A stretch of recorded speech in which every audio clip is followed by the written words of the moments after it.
আরে আজান দিয়ে দিছে, এক কাজ করি আগে গিয়ে নামাজটা পড়ে আসি। আরে ও তো নামাজ পড়তে গেছে, ওর সওয়াবগুলো লিখে ফেলি।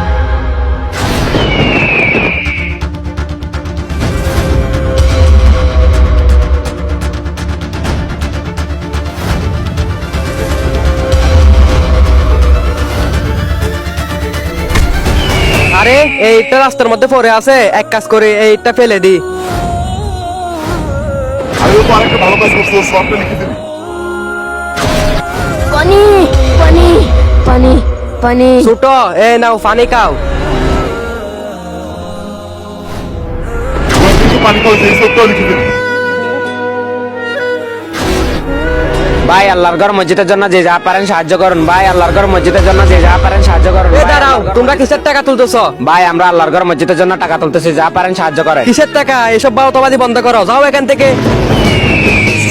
তুমি ওর সমস্ত নেকি কেটে দাও। কিন্তু কেন? কারণ ও আল্লাহর কাছে বাধা দিছে, আর আল্লাহর কাছে যে বাধা দেয় তাকে আল্লাহ তাআলা কখনো পছন্দ করে না। ওর সকল নেকি এখন গুনাহে পরিণত হবে।